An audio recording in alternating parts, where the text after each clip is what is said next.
Heart fail করে মৃত্যু পথযাত্রী এক রোগীর হৃৎপিণ্ডে অ্যাওর্টিক ভালভ রিপ্লেসমেন্ট অপারেশন করে বিরল সফলতা অর্জন করেছেন বাংলাদেশের চিকিৎসকরা। জাতীয় হৃদরোগ ইনস্টিটিউটের চিকিৎসক অধ্যাপক ডাক্তার এ.কে.এম. মঞ্জুরুল আলমের নেতৃত্বে একদল চিকিৎসক ওমান প্রবাসী ইমরানের এই জটিল অস্ত্রোপচার করেন। প্রায় এক মাসের সফল চিকিৎসা শেষে ইমরান সুস্থ হয়ে আবারও ফিরছেন ওমানে তার কর্মক্ষেত্রে। চিকিৎসকরা বলছেন, হার্টের যে কোনো ধরনের চিকিৎসা এখন দেশেই সম্ভব, প্রয়োজন নেই বিদেশে যাওয়ার। আরও জানাচ্ছেন ইমদাদুল্লাহ বাবু। চাঁদপুরের বাসিন্দা ইমরান একজন প্রবাসী কর্মী। ওমানে অবস্থানকালে তার বুকে ব্যথা, কাজ করতে ক্লান্তিবোধ এবং হাঁপিয়ে ওঠে, দম বন্ধ হয়ে আসার উপসর্গ দেখা দেয়। সেখানকার হাসপাতালে গেলে ইমরানের ভালভ অকেজো জানিয়ে হার্ট ট্রান্সপ্লান্ট করার পরামর্শ দেন চিকিৎসকরা। পরে দেশে ফিরে তার অবস্থার আরও অবনতি হয়।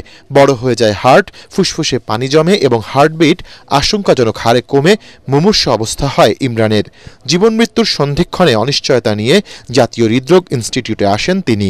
বদসামা ইন্ডিয়ান হসপিটাল, ওখানে গেছি। যাওয়ার পরে উনি আমাকে বলছে, পরীক্ষা নিরীক্ষা বলছে যে তোমার বাল্বের সমস্যা, কান গায়ে তো শ্বাসকষ্ট, মানে আমি নিঃশ্বাস ফেলাইতে পারি না।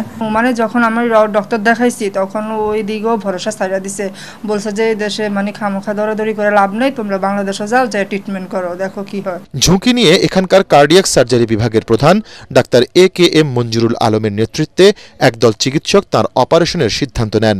মাত্র 3 ঘণ্টায় অপারেশনের মাধ্যমে সফলভাবে ইমরানের হৃৎপিণ্ডে ভালভ বসান চিকিৎসকরা। ডাক্তার মঞ্জুর জানান, অপারেশনের আগে ইমরানের বেঁচে থাকার সম্ভাবনা ছিল মাত্র 1%। এই পেশেন্ট যখন আমার কাছে আসে, আমরা দেখলাম যে ইনজেকশন ফ্র্যাকশন 31%, যেটা থাকতে হয় 70-60। প্রায় 1.5 মাসের মতো হসপিটালে এই পেশেন্টকে আমরা ভর্তি রেখেছি। আমরা চেষ্টা করেছি হার্টের যে ফেলিউর আছে সেটাকে কন্ট্রোল করার জন্য। আমাদের স্যাটিসফ্যাকশন অনুযায়ী কন্ট্রোল হয়নি, patient day by day deteriorate করতেছে।